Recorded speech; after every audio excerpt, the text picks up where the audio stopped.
thank God for being here one more time. Amen. Thank God for being able to minister to our youth on today. And I just thank God for life, health, and strength. I wasn't able to make it to the meeting on yesterday because we lost one of our students, 7 years old, and she died in her sleep. So I just thank God for life, and I thank God that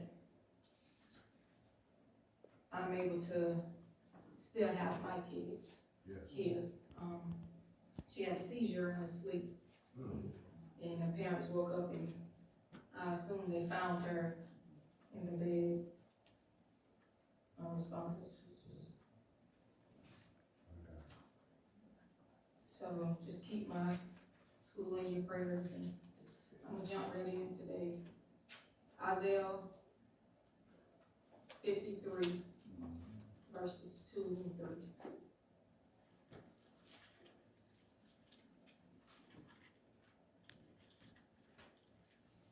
I'm gonna be reading from my study Bible as well as King James. I just want the youth to really understand where I'm coming for today.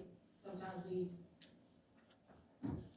preach and teach and the kids still don't understand what we're talking about, and they may get lost, and this is, at this time, they can't answer a lot of questions because it's not that type of service where you can stop and answer questions. But my topic is, God can use me. Can God use me, and will God use me? So I'm going to start from Isaiah 53, verses 2 and 3. For he shall grow up before him as a tender plant, and as a root out of the dry ground. He hath no firm nor comeliness, and we shall see him. There is no beauty that we should desire him. Verse 3, he is despised and rejected of men, a man of sorrow and acquainted with grief. And we hid as it were our faces from him. He was despised, and we esteemed him not. So for the youth, I'm going to read my study one. It says, verse 2, like a young plant or a root that sprouts in dry ground, the servant grew up, obeying the Lord. He was some handsome king. Nothing about him, about the way he looked, made him attractive to us. 3, he was hated and rejected. His life was filled with sorrow and terrible suffering. No one wanted to look at him. We despised him and said, he's a nobody. So with that being said, we know we're talking about Jesus. And as young people, sometimes we don't understand how God is going to use us, when God is going to use us, and why God wants to use us. If we grew up with a rough lifestyle, parents not on one accord, only having one parent in the home, suffering through school, being picked on, talked about, not being attractive to some of your other peers that's in your age group, you then decide or say that, can God use me? Why would God want to do anything with me? No one wants to be around me. No one wants to hear what I have to say. I live in a home where my parents reject me. I live in a society where the world is casting me out because of what I wear, or the complexion of my skin, and how my shoes look, or how my hair is done. Because I can't afford to keep up with everyone, I'm rejected. But we have to remember, God can use anyone. He don't only use adults. He don't only use teenagers. He don't only use young adults, but he uses everyone. He can use you whether you're 4 or 5. We have a 4 and a 5 5-year-old here. I know God uses them because of the way they respond in church, the way they act when we're in service, and what they can tell you about God. That is God using them to give you some light to what is going on with the Word of God. Now I chose this scripture. Well, actually, I didn't choose this scripture. The Lord kept giving me this, and I said, God, I don't want to use this. Can I use something that's a little more easier, a little more where the kids can understand? I don't want to use this because I don't think they're going to understand what the meaning is. I don't think they're going to get why Jesus was despised and rejected. I don't think they're going to understand and be able to put a difference between that. And God said, Isaiah 53, 2 and 3. So I said, okay, God, I'm gonna use that, and that's all I have wrote here is that. But God began to remind me of David. When everybody said David couldn't do a specific thing because he was so little. He's a young man. And see what it is, man tell you what you can't do, but God can still use you as a young man or a young woman. Don't get distracted on what man says to you. Don't get caught up in how things are going and believe that God can't use you. And I often look at myself when I said I grew up in a single parent home. Then my dad got married, and then I lived with my grandma's son, and then I lived with my dad's son, and then I was back at grandma's house, and I was like, God, I just keep being tossed from different places to different places. And then grandma died, and then I was at one house for a while, and then I was at another house for a while, and I was like, how can God use me?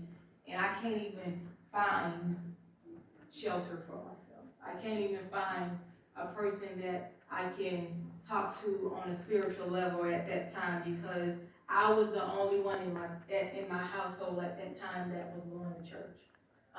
Grandma raised me to go to church. I was in deacon board meetings, I was in usher board meetings, and I hated it. I was like, when I become an adult, I'm not doing this. I'm not even gonna go to church because I done did my time. I looked at it as a jail sentence because I was in every meeting, every convention, every Sunday school class. I went from the primary class all the way up to the adult class, and I said, I did my time, and I'm not going back. But God said, no, I called you to do my will. I called you to preach. I called you to teach.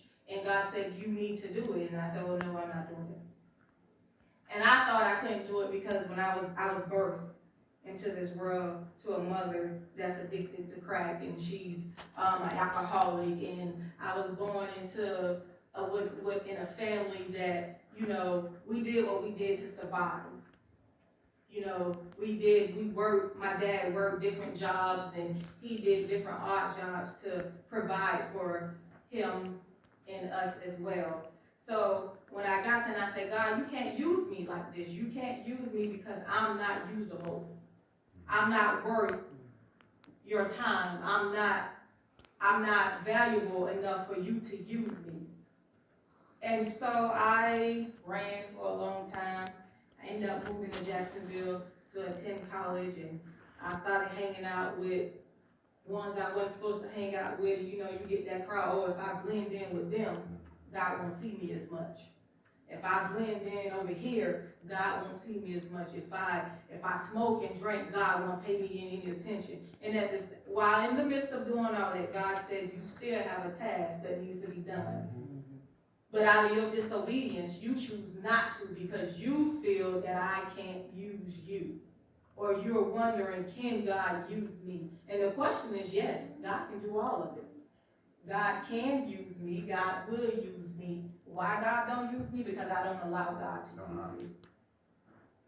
God is not someone who forces himself on you. And I don't consider myself a hooper or a hollerer, but God told me to just tell the young people, it's not all about how you give the word, as long as you giving the word the correct way. You don't have to holler. We done been to churches and the preachers walking across the pews, and then at the end of I had no idea what he was talking about, because the only thing I focused on, if he step on this pew where I'm at and this seat break, I'm gonna be mad. If he crumb over here and he fall, I'm not catching him. That's the only thing thing you focused on, because it's more, to me, it's more excitement. I don't want to get in a place where we so excited and we get so hyped up that we forget the people. Come on. You know, we could run around the church, we could crawl around the church, we could roll, tuck, holler, whatever. But God said, I need my people to understand that it's a way to do things, and it's how you do things. We need to be able to get in place. And I said, well, God, you want me to teach, you want me to preach. And you got to understand, teaching and preaching is not always from the pulpit. Come on. You don't have to be in the pulpit to preach somebody. You don't have to be in the pulpit to teach somebody. You don't have to be in the pulpit to give the gospel, because you carry that daily. So true. And so if you say you can't do it without being in the pulpit, something wrong with you. It ain't the people, it's you, because God said go out into the world. He didn't mean for us to just stay in these four corners of the wall, because everybody ain't gonna come into the church. I know you're right. Everybody gonna have a reason why they can't come into the church, and everybody gonna have a reason why they don't come into the church. You know, my reason was because I did it all my life, growing up as a kid. So my thing is, I need to get into heaven off of what I already done put into the church. So if I got to get into heaven by what I'm doing now, I'm like, well, Jesus, I don't know if I'm gonna see you. And that's you, when you in that place, you gotta understand, young people, when you in a place where you telling God, I don't know if I'm gonna see you, something wrong with you. You had a state of having a reprobated mind, because you have put yourself down in a position where you say God can't use you. God never told you he couldn't use you. Just like David said, let me go and fight Goliath. Everybody said, no, you can't do that because you're so little. No, you can't do this because you're not strong enough. And this man been a warrior since childhood, and he's been fighting and winning fights ever since he was a little kid. But David said, I've been doing the same thing, basically. I've been tending to the lions and stuff. And when they come and try to take my sheep, I fight them. I fight them till they die, to their death. When they grab them, I grab them by the throat. So the thing is, don't look at your size and your height and your weight to determine if you are a factor that God can use, because 9 times out of 10, you're better than the one that's telling you that they can't use you. You know, so we as young people, we have to continue to stay focused. You know, David didn't let anything distract him from what he knew he can already do. And he took God with him. Goliath just took his weapons. You see, when Goliath was talking to him and telling him, I've been doing this and I've been doing that, you basically bragging, and David said, I'm coming with the armor of God. So I'm already on top. I already done won. You just don't see it, but I see it. David saw it. And see, the thing with us young people, we have to see where God is taking us. We have to understand that God is taking us there. It's not man, it's not by chance, it's not by circumstance, but God allowed you to go through whatever you went through in your childhood to get you where he needs you to be. He didn't put you in a household with, and this is what he was telling, I didn't put you in this situation for you to use it as a pity party. I didn't let a woman that's addicted to crack and an alcoholic, I didn't let her birth you so you can use that as a determining factor if I can't use you, because that's what I did. I said, God can't use me. The woman that had me, she does drugs. I'm 36 years old and she's still doing the same thing. But when I got to the point of, God, I'm going to allow you to do what I need to have happen in my life and not concentrate on what you allowed me to be birthed from, then I know I can do all things through Christ who strengthens me. You know, you have T.D. Jakes, you have Creflo Dollar, you have all of them, but if you ever listen to T.D. Jakes, he tell you that while he was doing all that preaching, and sometimes you forget about you preaching and you teaching every day, but you forget about your household, you forget about the ones that's there because you so focused on everybody else. But in the midst of all that, he said, when I was teaching and I was preaching to the people, my daughter end up pregnant. He said, when I was teaching and I was preaching, and my daughter came and said, Dad, I'm about to have a baby. And he could not understand how in the world this was possible, because I'm a man of God, and my children know not to go out and do this, and my kids know not to do this. But at this age, my daughter, unmarried and about to have a child. And see, the same thing happened with me. I was wanting to do my thing. I was still saying, I'm going to preach, and I'm going to do this, and I'm going to do that, and I'm going to do this, and I'm going to do that. But then I looked up and I was like, oh my God, I'm 30, unmarried with a son. God definitely can't use me now. Because whatever I tried to do in the light, and whatever I tried to do to make myself fit in a certain category with a certain person to do it, God said, this is not what you're supposed to do. This is not what you've been designed to do. This is not what you've been created to do. He said, I created you to be the light. I created you to go and tell others that I am who I am. Yes. That I'm the first and I'm the beginning.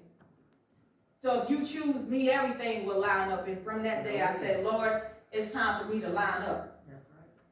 But see, out of your mouth, things flow out of your mouth, but it's not in your heart.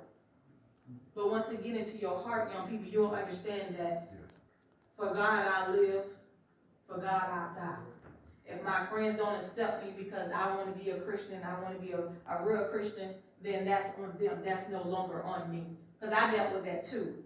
You know, you get to a point in your life and say, I can't do this. All my friends smoke, they drink, they party, they do this and they do that. And all I do is go to church. I'm in Bible study. I'm in Wednesday night service. I'm in revivals. I'm in shut-ins. And my friends are out there doing whatever they do. And they come to school and they talk about what they did over the weekend. And the only excitement that I can say is I went to church. And that's all I can say.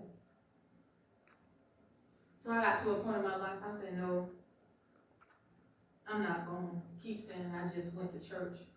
I'm going to just do church as a routine, but I'm going to go out and live my life. But it took one trip to a club for me to say, no, God, I ain't ready to go out like this. When you got to run for your life, when you truly have to run for your life because they pulling guns and everybody tripping over everybody and you trying to get in the truck and they pulling off while you trying to jump in the truck, I said, God, this ain't for me. And at that time, I was pretty fit. I was in shape. I could run. But if I got to chase down a vehicle to save my life, that's not for me. But if I can just give up smoking and drinking and watch God grow me, as he said, as a plant. Till we plant the seed, that's why we come. And I tell a lot of people, yes, I go to a smaller church and I love it. You know, I done been in the mega churches. I done been to large churches that's not mega churches, but it's big churches. But when you have a crisis, you got to go through 20 other people before you can get to your pastor. Then when you get to your pastor, it's through an email, and you got to wait on him to email you. And with some of them, if it's not urgent enough, you got to find your way. You're going to a church where the pastor don't even know your name, don't even know you in the hospital, but you want to go there because that's the in crowd. You know, been there, done that. But we got to understand that God has a calling for each and every one of us, and it's not going to be the same. You know, everybody is not going to preach. Everybody is not going to sing, because everybody can't sing. God knows. You know, and I'm one of them. Yeah. That's why they say make a joyful noise. Amen. Make a joyful noise, you know. Because God don't see that.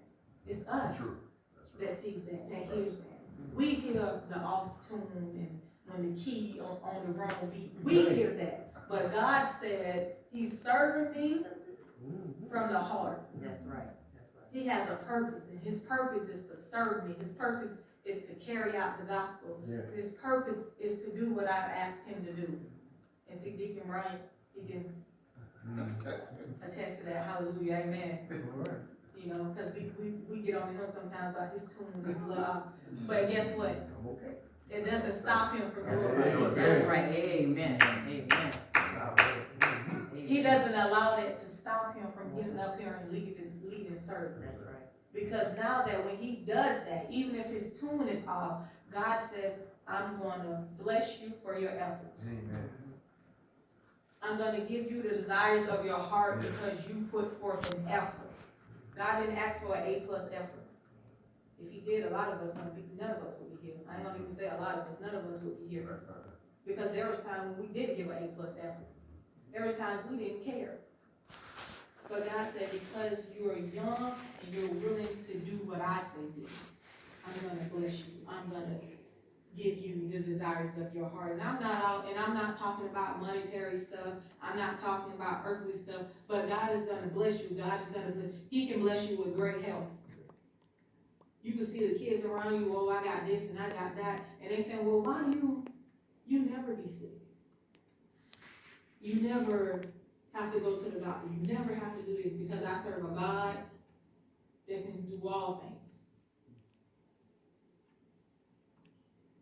So as young people and as a youth, and I'm sorry that I didn't hoop and holler, but I can't run anyway. Wait. But God says, listen to me, follow me. Have a pure heart in what you do. That's right. That's right. Allow the world to see me in you. True. Therefore, you can draw them to me. Sometimes we have to stop and look at ourselves. Because if we're professing that we're saved, we sanctified, Holy Ghost filled, fire baptized, I heard all that growing up. And I also heard him say, oh, I had to lay my Holy Ghost down because I had to cuss them out. It ain't something you can lay down. That's right. This is not material stuff. This is something you carry on the inside.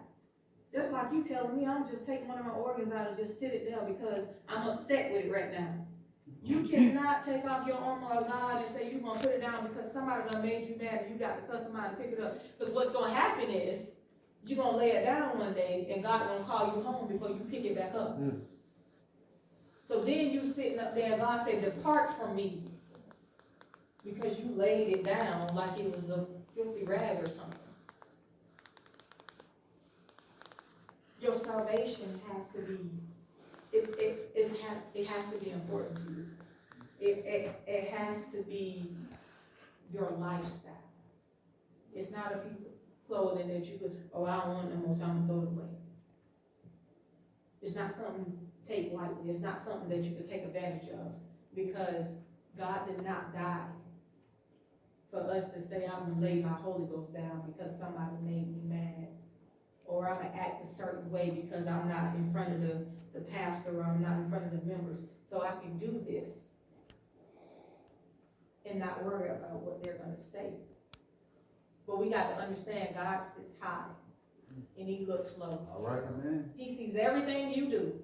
So even if the pastor don't see it, even if the deacons don't see it, even if the elders or the ministers or the missionaries don't see it, you still got to give an account for it because God sees it. And see, I grew up with that mind frame. Oh, the church people don't see me, so I'm about to go smoke, I'm about to go drink, I'm about to do all this because they ain't gonna see me. I'm going to church and they ain't gonna be able to know. But God knows. God always knows. So as young people, and if you consider yourself young, we have to understand that God can use us, but God is not going to use us in the midst of mess. He don't do that. Amen.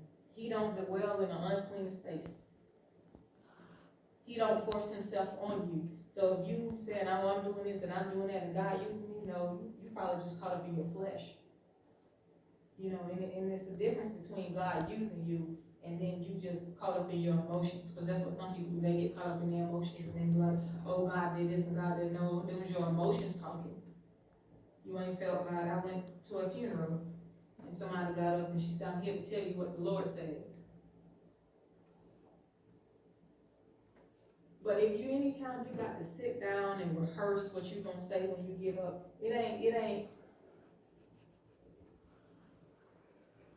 it's not God. We got to know God for ourselves. We got to know when God is speaking. We have to understand that God can do all things through Christ who strengthens us.